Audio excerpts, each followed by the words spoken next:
دیکھیں جماعت مخالفین شیعوں پہ ایک اعتراض کرتے ہیں کہ دیکھیں صحابہ کے متعلق آپ کا نظریہ جو ہے وہ کیسے صحیح ہو سکتا ہے، یعنی صحابہ کی اکثریت بالکل بالخصوص خلیفہ اول اور خلیفہ ثانی اور خلیفہ ثالث کے متعلق کہ کیسے صحیح ہو سکتا ہے؟ یہ تو مدینے میں رہتے تھے، رسول پاک صلی اللہ علیہ وسلم کے پڑوس میں ہوتے تھے، ان کے صحبت میں رہتے تھے، رسول اللہ صلی اللہ علیہ وآلہ وسلم نے ان کو طرد کیوں نہیں کیا؟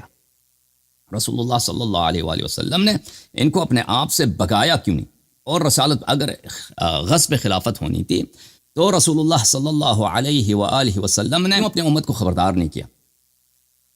تو میرے محترم ناظرین، یہ شبہات جو ہیں نا ہمارے کتب میں اہل بیت علیہم الصلوۃ والسلام کے احادیث میں یہ تو بڑی تفصیل سے ان کا جواب موجود ہے کہ رسول اللہ صلی اللہ علیہ وآلہ وسلم نے، اللہ تعالیٰ نے قرآن مجید میں غصب خلافت کی خبر دی ہے اور صحابہ کے فتنوں سے امت کو برحذر کیا ہے، اور رسول اللہ صلی اللہ علیہ وآلہ وسلم نے صحابہ کو بار بار فرمایا تھا کہ میرے اہل بیت علیہم الصلوۃ والسلام تمہارے امام ہیں اور پوری امت کے امام ہیں، قیامت تک ان کی اطاعت کرنا، اور میری صحابہ ان کے حق کو غصب کریں گے۔ اور بالخصوص شیخین کا نام لے کر رسول اللہ صلی اللہ علیہ وآلہ وسلم نے بار بار فرمایا تھا کہ یہی وہ لوگ ہیں جو خلافت کو غصب کریں گے۔ اچھا میرے محترم ناظرین، اب ان کو طرد کیوں نہیں کیا، مدینے سے نکالا نہیں؟ یہ دوسرا سوال ہے جو میں اس کا جواب دوں گا انشاءاللہ تبارک و تعالی۔ یہ کہ رسول اللہ صلی اللہ علیہ وآلہ وسلم نے کہ غصب خلافت کا انہوں نے پہلے سے خبر دیا تھا، یہ ہمارے کتب میں تو بہت ہے، جماعت مخالفین کے کتب میں بھی اگر آپ دیکھیں، مسلم کی جو روایات ہیں، مسلم کی کتاب الامراء میں باب طاعت الامراء وان منعوا الحقوق، اس کے متعلق میں اس کے ذیل میں نے جو باتیں کی ہیں پہلے، ان کو اگر آپ پیش نظر رکھیں تو وہاں پہ بہت سارا مواد ہے، اس حدیث کا واضح اشارہ شیخین ہیں۔ اچھا اس کے علاوہ میں آپ کی خدمت میں اختصار کے طور پر اس حدیث کو پیش کرتا ہوں بخاری سے۔ یہ صحیح بخاری ہے، چاپ دار احیاء تراث العربی، اور یہ کتاب چھپی ہے میرے محترم ناظرین، اللہ آپ کا بھلا کرے، سن 2001 بیروت لبنان میں۔ میں دیکھ لوں کہ یہ مہمان صاحب جب تشریف لائے نا تو مجھے پتہ چلے، ایسا نہ ہو کہ مہمان آ جائیں اور انتظار کرتے رہیں۔ سن 2001 میں چھپی ہے، یہاں پہ آپ کو لے کے چلتے ہیں صفحہ نمبر 47 میں میرے محترم ناظرین، صفحہ نمبر 47 میں حدیث نمبر 120 ابو ہریرہ سے روایت ہے، کتاب العلم، اور یہ حدیث نمبر 120۔ حافظ تو ابو ہریرہ سے مروی ہے کہ ابو ہریرہ کہتے ہیں حفظت من رسول اللہ صلی اللہ علیہ وآلہ وسلم وعائین، وعاء بولتے ہیں ظرف کو، وعاء کس کو بولتے ہیں؟ ظرف کو بولتے ہیں۔ میں نے رسول اللہ صلی اللہ علیہ وسلم سے 2 ظرفوں کو بھر دیا، 2 ظرفوں میں نے ان سے علم، ان سے حدیث محفوظ کیا، میرے پاس 2 برتن ہیں، ٹھیک ہے نا؟ اچھا اب پتہ چلے گا، وہ خود توضیح دیں گے کہ برتن سے کیا مراد ان کا۔ فَأَمَّا أَحَدُهُمَا فَبَثَثْتُهُ، ایک برتن علم کا، ایک جو برتن ہے احادیث کا ایک مجموعہ ہے، میں نے وہ نشر کر دی ہے، میں نے لوگوں سے شیئر کیا، میں نے اس کو ظاہر کیا ہے، ٹھیک ہے نا؟ ایک طرح کے احادیث ہیں بلا جھجک کے میں نے لوگوں کو بتا دیا، کیونکہ اس میں کوئی حرج ہی نہیں ہے، مجھے کوئی خطرہ ہی نہیں ہے۔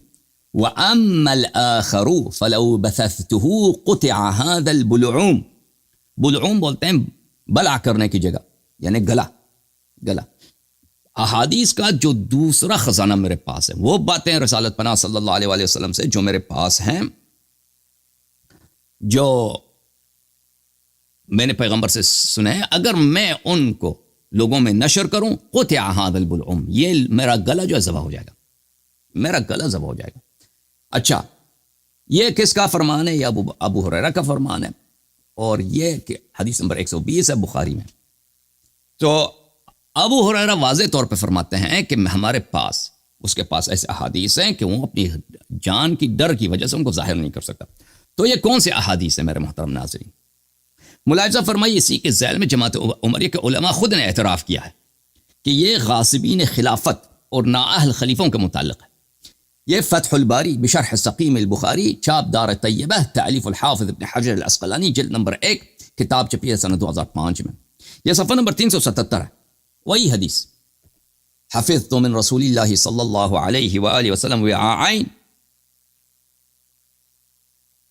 فأما أحدهما فبثثته وأما الآخر فلو بثثته قطع هذا البلعوم۔ اس کے ذیل میں حافظ ابن حجر لکھتے ہیں وَكَنَّا بِذَلِكَ عَنِ الْقَتْلِ، اس کا مراد ہے کہ میرا گلا جو ہے ذبح ہو جائے گا، مراد ہے کہ میں قتل ہو جاؤں گا، میرے پاس ایسی باتیں ہیں کہ اگر میں ان کو ذکر کروں تو میں قتل ہو جاؤں گا۔ وفی روایت الاسماعیلی لقطع هذا یعنی رأسہ. اسماعیلی وہ بخاری کے روایت میں سے ایک روایت ہے کہ اس میں بلعوم کا لفظ نہیں ہے. ہادہ قطع ہادہ یعنی میرا سر قطع ہو جائے گا، میرا سر قلم ہو جائے گا. اچھا. وحمل العلماء على الوعاء الذي لم يبثه على الأحاديث التي فيها تبيين أسامي أمراء السوء وأحوالهم وزمنهم. علماء نے فرمایا ہے، ایک عالم نہیں، دو عالم نہیں، علماء فرقہ عمریہ نے کہا ہے کہ وہ برتن، احادیث کا وہ مجموعہ جو ابو ہریرہ ان کو ظاہر کرنے سے ڈرتا تھا اور ان کو بیان نہیں کر سکتا تھا، کہ اگر بیان کر لیتا وہ خود ابو ہریرہ ہی ذبح ہو جاتے. وہ کون سے احادیث ہیں؟ وہ احادیث ہیں فیہا تبیین اسامی امراء السوء، اس میں امراء السوء کے اسامی موجود ہیں کہ رسالت پناہ صلی اللہ علیہ وسلم نے نام لے کے بتایا کہ میرے بعد غاصب کون ہے، غاصب کون ہے، غاصب کون ہے. وہ احوالہم و زمانہم، اور ان کے احوال اور ان کے زمان. ٹھیک ہے نا؟ پتہ چلا نا آپ کو عزیزو کہ وہی ڈر جو آج کے زمانے میں شیعوں کو ہے، یہی ڈر ابو ہریرہ کو رسالت پناہ صلی اللہ علیہ وسلم کے وفات کے بعد تھی کہ اگر وہ عمراء کے متعلق، خلفاء کے متعلق، ائمہ سوء کے متعلق احادیث رسول صلی اللہ علیہ وسلم ظاہر کریں تو وہ کیا ہو جائیں گے؟ ذبح ہو جائیں گے. اچھا، یہ ایک شرح. اچھا، میں اب میرے آپریٹر صاحب سن رہے ہیں؟ آپریٹر صاحب پلیز سن لیں میرے میسج کو. ایک منٹ عزیزو، کہ یہ ہمارے مہمان صاحب نے ٹائم پہ نہیں آئے، ایک سال سے پیچھے لگے تھے مہمان صاحب، ہمیں ٹائم دے دیں. آپ نے دیکھا ابو ہریرہ کا قول اور جماعت عمریہ کے علماء، حافظ ابن حجر نہیں کہتے یہ عالم کا رائے ہے، علماء کا یہ رائے کہ ابو ہریرہ نے جو کہا ہے وہ کس کی طرف اشارہ ہے؟ رسول پاک صلی اللہ علیہ وسلم نے جو خبردار کیا تھا امت کو کہ میرے بعد غاصبین کون ہوں گے، امراء سوء کون ہوں گے، نام لے کر بتایا تھا. صحابہ نے غداری کیا، صحابہ نے ڈر کی وجہ سے ان اسماء کو ظاہر نہیں. یہ ابو ہریرہ کی غداری ہے. ابو ہریرہ کو چاہیے تھا کہ وہ اس کا سر قلم بھی ہو جاتا، وہ ان باتوں کو ظاہر کرتا، رسول پاک صلی اللہ علیہ وسلم کے احادیث کو نہ چھپاتا. تو رسالت پناہ صلی اللہ علیہ وسلم نے کوئی کسر نہیں چھوڑی، ان کی جانب سے کوئی خطا اور قصور نہیں ہے. اور پھر ملاحظہ فرمائیے کتاب عمدۃ القاری بشرح صحیح البخاری تالیف الحافظ محمود العینی، چھاپ دار الکتب العلمیہ، جز نمبر 2 ہے، سن 2001 میں چھپی ہے. وہی حدیث ہے میرے محترم ناظرین، حدیث نمبر 120 ہے، بخاری کے صفحہ نمبر 278 ہے. اسی کے شرح میں حمل الوعاء الثانی الذي لم ينبه، وہ دوسرا احادیث کا مجموعہ جو ابو ہریرہ کہتے ہیں کہ میں ان کو ظاہر نہیں کیا اس لیے کہ اگر ان کو ظاہر کرتا تو میرا سر قلم ہو جاتا. ان کو علماء نے حمل کیا ہے ان احادیث پر، علی الاحادیث التي فيها تبیین اسامی امراء الجور واحوالهم وذمهم.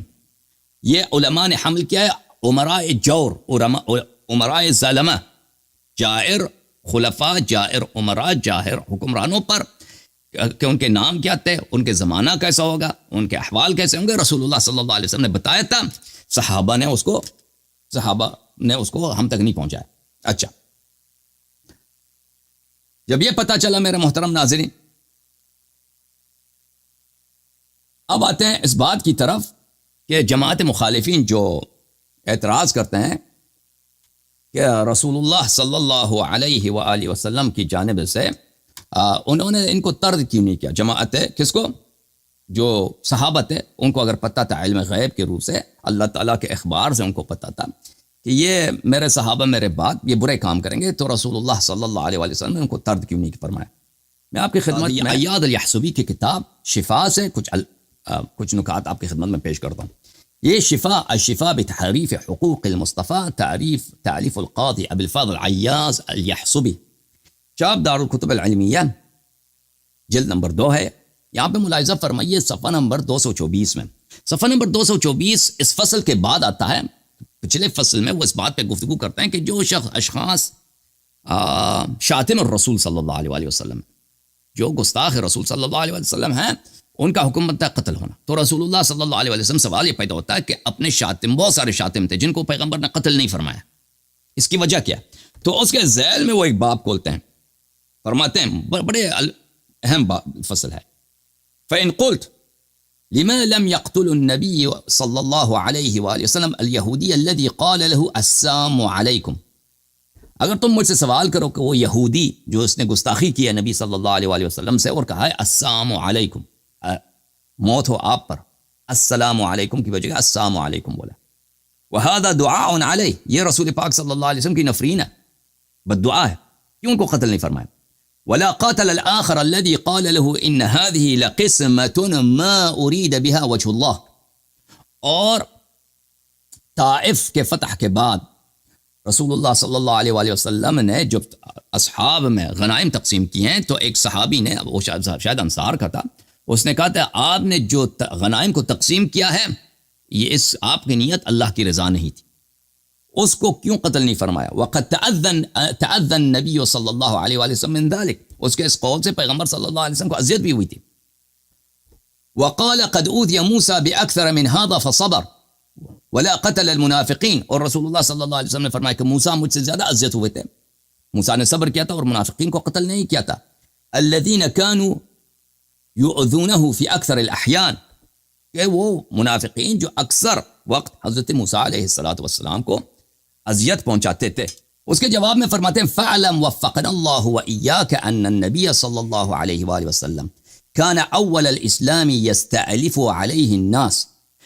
جواب اس کا یہ ہے کہ رسالت پناہ صلی اللہ علیہ وآلہ وسلم منافقین کو طرد کیوں نہیں کرتے تھے، ان کو قتل کیوں نہیں کرتے تھے. جو لوگ ان کو گالی دیتے تھے، اور پیغمبر صلی اللہ علیہ وسلم کو گالی دینے کی سزا کیا ہے؟ قتل ہے، وہ نہیں فرماتے تھے، شریعت ان پہ جاری نہیں کرتے تھے. تو اس کی وجہ کیا ہے؟ کہتے ہیں کہ اللہ تعالیٰ تجھے توفیق دے اور ہمیں توفیق دے. نبی صلی اللہ علیہ وسلم اول اسلام میں لوگوں کی الفت جمع کرتے تھے، یستعلف لوگوں کی محبت جمع کرتے تھے، اسلام کے لوگوں کو اسلام سے محبت ہو. ایسا کام نہ کرے کہ لوگوں کو اسلام سے دور کریں، ٹھیک ہے نا. کسی نے بھی غلطی کی اس فوراً قتل کر دو، فوراً جس نے گالی دی، جس نے بے ادبی کے قتل کرنا شروع کر دو. تو یہ سبب بن جاتا ہے کہ لوگ اسلام سے متنفر ہو جائیں. وَيُمِيلَ قُلُوبَهُمْ وَيُمَيِّلَ إِلَيْهِ، رسول پاک صلی اللہ علیہ وسلم چاہتے تھے کہ لوگوں کے قلوب کو اسلام کی طرف مائل کریں، لوگوں کو اپنی طرف جذب کریں. وَيُحَبِّبَ إِلَيْهِمُ الْإِيمَانَ وَيُزَيِّنَهُ فِي قُلُوبِهِمْ، رسول اللہ صلی اللہ علیہ وسلم چاہتے تھے کہ ایمان کو، اسلام کو، اللہ کے دین کو، اللہ کے میسج کو لوگوں کے سامنے ایسے پیش کریں کہ لوگ عاشق ہو جائیں اس دین کے، لوگ دل دادا ہو جائیں اس دین کے، گرویدہ ہو جائیں اس دین کے، ٹھیک ہے نا. وَيُدَارِعُهُمْ، رسول اللہ صلی اللہ علیہ وآلہ وسلم ان لوگوں کے ساتھ مدارا فرماتے تھے. مدارا فرماتے تھے یعنی کیا؟ یعنی ان کے خطاؤں سے درگزر فرماتے تھے اور بزرگی کا ملاحظہ اظہار فرماتے تھے. اچھا، وَيَقُولُ لِأَصْحَابِهِ، اور اپنے صحابہ سے رسالت پناہ صلی اللہ علیہ وآلہ وسلم فرماتے تھے وَيَقُولُ لِأَصْحَابِهِ، فرماتے تھے إِنَّمَا بُعِثْتُم مُيَسِّرِينَ وَلَمْ تُبْعَثُوا مُنَفِّرِينَ. اللہ تعالیٰ کا تم پہ حکم یہ ہے کہ تم لوگوں کو اسلام کی طرف آسانی کے ساتھ، محبت کے ساتھ، نرمی کے ساتھ لے کے آؤ. اور اللہ تعالیٰ کا حکم یہ نہیں ہے کہ تم لوگوں کو اسلام سے دور کرو، اسلام ہی کو لوگ گالی دے دیں. ابھی جو مسلمانوں کا طریقہ کار ہے دنیا میں، آپ کو پتہ ہے، ٹھیک ہے نا، کہ اسلام کا ایسا چہرہ مسلمان پیش کرتے ہیں دنیا والوں کو کہ لوگ کبھی اسلام لانے کا سوچ بھی نہیں سکتے، کہ اسلام اتنے وحشیوں کا دین ہے اور اتنے قسی القلب لوگوں کا دین ہے کہ مسلمانوں میں تو محبت ہے ہی نہیں، ان کے دلوں میں رافت و رحمت تو ہے ہی نہیں. اچھا، وَيَقُول، اور رسول اللہ صلی اللہ علیہ وسلم فرماتے تھے یسروا ولا تعسروا، آسان لوگوں کے ساتھ آسانی سے پیش آؤ، سختی سے پیش نہ آؤ. وَسَكِّنُوا وَلَا تُنَفِّرُوا، لوگوں کو سکون پہنچا دو، لوگوں کو متنفر نہ کر دو اسلام سے، مجھ سے. وَيَقُول، اور فرماتے تھے لا يتحدث الناس ان محمدا صلی اللہ علیہ وآلہ وسلم يقتل اصحابہ، فرماتے تھے کہ میں اس طرح بدنام نہیں ہونا چاہتا کہ لوگ کہہ دیں کہ رسول اللہ صلی اللہ علیہ وآلہ وسلم تو اپنے ہی اصحاب کو، اپنے ہی یاروں کو وہ قتل کرتے ہیں. علیہ وآلہ وسلم یداری الکفار، رسول پاک صلی اللہ علیہ وسلم کفار کے ساتھ بزرگی سے پیش آتے تھے، مدارا فرماتے تھے، ان کے غلطیوں سے، ان کے اخطاء سے درگزر ہوتے تھے. والمنافقین، منافقین سے بھی اسی طرح پیش آتے تھے، کفار سے بھی، منافقین سے. وَيُجْمِلُ صُحْبَتَهُمْ، رسول اللہ صلی اللہ علیہ وآلہ وسلم منافقین کی صحبت میں پیار سے اور اچھے طریقے سے پیش آتے تھے، ان کو جمال صحبت دکھاتے تھے، حسن صحبت دکھاتے تھے، کہ ان کو منافقین کو بھی، منافقین کے ساتھ بھی کیسے پیش آتے تھے؟ ایک اچھے ساتھی کی طرح پیش آتے تھے، پیار سے، محبت سے، ٹھیک ہے نا، اتمام حجت کے لیے۔ وَيُغْضِي عنہم، اور رسول اللہ صلی اللہ علیہ وآلہ وسلم غض نظر فرماتے تھے ان کے منافق سے، ان کے کفر سے، ان کے جفاؤں سے۔ تو یہ بہت ہی جو قاضی عیاض صاحب فرماتے ہیں بالکل صحیح فرماتے ہیں، اور یہ آیات قرآن کے مطابق ہے، اور یہ جماعت عمریہ کے اس اعتراض کا بہت واضح جواب ہے کہ وہ ہمیشہ کیا کہتے ہیں کہ اگر ابو بکر عمر، اگر یہ صحابہ برے تھے تو رسول پاک صلی اللہ علیہ وسلم نے ان کو بھگایا کیوں نہیں؟ اور بھائی جب رسول پاک صلی اللہ علیہ وسلم کو اللہ کی جانب سے حکم ہے کہ تم منافقین کے جفا کے مقابلے میں تم ان کو حسن صحبت دکھاؤ، تو رسول پاک صلی اللہ علیہ وسلم کا حسن صحبت اس بات کی دلیل نہیں ہے کہ منافق نہیں ہے۔ سمجھ میں آئی نا بات آپ کو میرے محترم ناظرین؟ وَيَحْتَمِلُ مِنْ أَذَاهُمْ وَيَصْبِرُ عَلَى جَفَاهُمْ، اور رسول پاک صلی اللہ علیہ وسلم منافقین کے ان جفاؤں پر اور منافقین کے ان اذیتوں پر، اذیتوں پر صبر کرتے تھے، مَا لَا يَجُوزُ لَنَا الْيَوْمَ الصَّبْرَ لَهُمْ، ما لا يجوز لنا اليوم الصبر، یہ غلط لکھا، الصبر نہیں، الصبر لهم، وہ صبر ہمارے لیے جائز نہیں ہے۔ رسول پاک کیونکہ وہ اسلام کا پہلے کا زمانہ تھا، رسالت پناہ صلی اللہ علیہ وسلم اتمام حجت کے لیے منافقین کے ساتھ پیار سے پیش آتے تھے تاکہ ہو سکتا ہے ان کی کیا ہو، ہدایت ہو، اور بعض منافق اسی راستے سے ہدایت پا بھی گئے، نفاق سے انہوں نے توبہ بھی کیا، ٹھیک ہے نا، لیکن یہ ہمارے لیے جائز نہیں ہے کہ ہم ان منافقین کے ساتھ اسی طرح پیش آئیں کہ جیسے کہ رسول اللہ صلی اللہ علیہ وسلم پیش آئے تھے، کیونکہ وہ ایک مقطع کے لیے، ایک پیریڈ کے لیے حکم تھا، ہمارے لیے وہ حکم نہیں ہے۔ رسول پاک صلی اللہ علیہ وسلم کو کسی نے گالی دیا، ٹھیک ہے نا، انہوں نے قتل نہیں فرمایا، تو ہم بھی جو ہے نا کیا کریں، پیار کریں، جس نے پیغمبر کو گالی دیا ہم بھی پیار کریں، اس کہنے کا مقصد یہ ہے اس کا۔ وَكَانَ يُرْفِقُهُمْ بِالْعَطَاءِ وَالْإِحْسَانِ وَبِذَلِكَ أَمَرَهُ اللَّهُ تَعَالَى، رسول اللہ صلی اللہ علیہ وسلم کو اللہ تعالیٰ نے حکم دیا تھا کہ تم احسان کرو، اور رفقت کے ساتھ، شفقت کے ساتھ، مہربانی کے ساتھ پیش آ جاؤ، کن سے؟ منافقین سے۔ اور وہ پھر آیت سے استدلال کرتے ہیں، وَلَا تَزَالُ تَطَّلِعُ عَلَى خَائِنَةٍ مِّنْهُمْ إِلَّا قَلِيلًا مِّنْهُمْ فَاعْفُ عَنْهُمْ وَاصْفَحْ إِنَّ اللَّهَ يُحِبُّ الْمُحْسِنِينَ، تم ہمیشہ اے حبیب صلی اللہ علیہ وآلہ وسلم ہمیشہ ان کی نفاق دیکھتے ہو، لا تزال، ہم ہمیشہ، کنٹینیوسلی، لا تزال کنٹینیوسلی یعنی دوامدار، ہمیشہ ان کے خیانتوں کو دیکھتے ہو کہ تیرے ساتھ یہ خیانت کرتے ہیں، غداری کرتے ہیں۔ کافر تو غداری نہیں کرتا نا، منافق غداری کرتا ہے۔ کافر غداری وہ کرتا ہے جو آپ کا دوست بن کے آیا، وہ غداری کر سکتا ہے، خیانت کر سکتا ہے۔ کافر جو کافر ہے وہ ہے ہی اس کی کلم کلا دشمنی، وہ تو اس کی دشمنی کو تو آپ خیانت غداری نہیں کہہ سکتے نا۔ یہ غداری کون کرتا ہے، خیانت کون کرتا ہے؟ جو بظاہر مسلمان ہے۔ اچھا، ان کے ساتھ کیا کریں؟ الا قلیلا منہم، بہت کم صحابہ ہیں جو غدار نہیں ہیں، بہت کم ہے جو غدار نہیں ہیں۔ فاعف عنہم واصفح، تو ان کو معاف کریں، درگزر ہو جائیں۔ ان اللہ یحب المحسنین، اللہ تعالیٰ احسان، آپ ان پہ احسان کریں، اللہ تعالیٰ احسان کرنے والوں کو پسند کرتا ہے، اللہ تعالیٰ احسان کرنے والوں سے محبت کرتا ہے۔ وقال تعالى وادفع بالتي هي احسن فاذا الذي بينك وبينه عداوه كانه ولي حميم، اللہ تعالیٰ کا فرمان ہے کہ جو آپ سے برائی کرے اس سے آپ اچھائی سے پیش آ جاؤ، پھر آپ کے دشمن بھی آپ کے دوست بن جائیں گے۔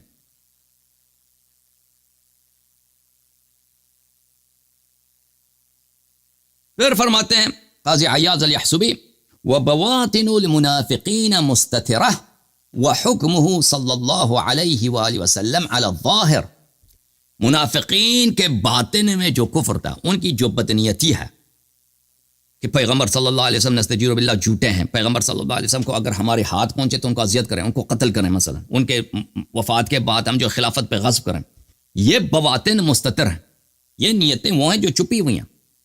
وحکمہ صلی اللہ علیہ وآلہ وسلم علی الظاہر، اور رسول پاک صلی اللہ علیہ وسلم کی جو شریعت ہے وہ ظواہر پہ مبتنی ہے، نہ بواطن پر۔ کیا مطلب؟ مطلب یہ ہے کہ ایک شخص کہتا ہے نا لا الہ الا اللہ محمد رسول اللہ صلی اللہ علیہ وسلم، اس پہ اسلام کے احکام جاری ہوں گے، چاہے وہ دل میں جھوٹا بھی ہے، پیغمبر صلی اللہ علیہ وسلم کو پتہ ہے کہ جھوٹ کہہ رہا ہے، یہ شہادت ہی اس کا جھوٹ ہے۔ سمجھ میں آ رہی نا بات آپ کو؟ وَأَكْثَرُ تِلْكَ الْكَلِمَاتِ إِنَّمَا كَانَ يَقُولُهَا الْقَائِلُ مِنْهُمْ خُفْيَةً، اور جو منافقین کے کلمات ہے کہ پیغمبر صلی اللہ علیہ وسلم کو گالی دیتے تھے، یا آپس میں یہ میٹنگ رکھتے تھے، رسول اللہ صلی اللہ علیہ وسلم کا مذاق اڑاتے تھے، یا میٹنگ رکھتے تھے کہ پیغمبر صلی اللہ علیہ وسلم کے وفات کے بعد ہم خلافت کو غصب کریں گے، یہ علن تو نہیں کرتے تھے، یہ اختفاء میں کرتے تھے، خفاء میں کرتے تھے، اور رسول پاک صلی اللہ علیہ وسلم کی شریعت میں یہ جائز نہیں تھی کہ پیغمبر صلی اللہ علیہ وسلم ان کو عقاب کریں، ان پہ عتاب کریں، ان کو قتل کریں، ان گناہوں کی وجہ سے جو وہ خفاء میں کرتے ہیں۔ وَمَا خُفْيَةً وَمَا أَمْثَالِهِ، وہ اپنے ساتھیوں کے ساتھ یہ منافقین بیٹھ کے کچھ منصوبے بناتے تھے خفیہ میں۔ وَيَحْلِفُونَ عَلَيْهَا إِذَا نُمِيتُوا وَيُنْكِرُونَهُ وَيَحْلِفُونَ بِاللَّهِ مَا قَالُوا وَلَقَدْ قَالُوا كَلِمَةَ الْكُفْرِ، اور قسم کھاتے تھے آپس میں کہ ہم کفر ہی پہ مریں گے، ہم نے کبھی سچا مسلمان نہیں بننا، لیکن جب پیغمبر صلی اللہ علیہ وسلم کے سامنے آتے تھے یحلفون باللہ، قسمیں کھاتے تھے کہ ہم تو سچے مسلمان، اور ہم نے کفر کی کبھی کوئی بات کی ہی نہیں ہے۔ وَكَانَ مَعَ هَذَا يَطْمَعُ فِي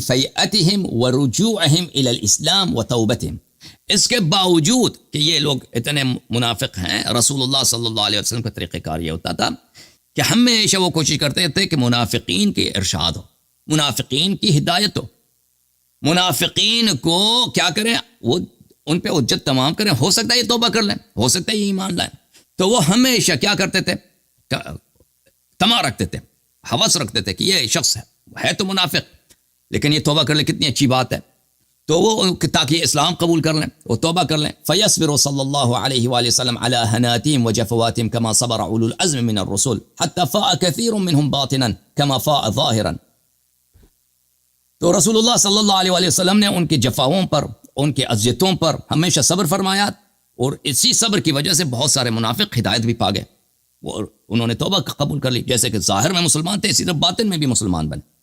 وَأَخْلَصَ سِرًّا كَمَا أَظْهَرَ جَهْرًا، وہ باطن میں بھی یہ منافق، بعض منافق تھے جو توبہ کر گئے، باطن میں بھی یہ جو ہے کیا بنے، مخلص بن گئے، جیسے کہ ظاہر میں تو ویسے بھی مسلمان تھے منافقین۔ وَنَفَعَ اللَّهُ بَعْدُ بِكَثِيرٍ مِّنْهُمْ، اور بعض ان میں سے بہت سارے مجاہد بن گئے، انہوں نے دین کی خدمت کیا۔ تو عرض یہ ہے میرے محترم ناظرین کہ یہ جو کہا جاتا ہے کہ رسول اللہ صلی اللہ علیہ وسلم نے عائشہ سے کیوں شادی کی، حفصہ سے کیوں شادی کی، ابو بکر عمر کو بھگایا کیوں نہیں، تو آپ پہلے اپنے وہی کتب میں پڑھیں کہ رسول اللہ صلی اللہ علیہ وسلم کا جو سیرت تھا منافقین کے ساتھ وہ کیسے تھا، ٹھیک ہے نا میرے محترم ناظرین۔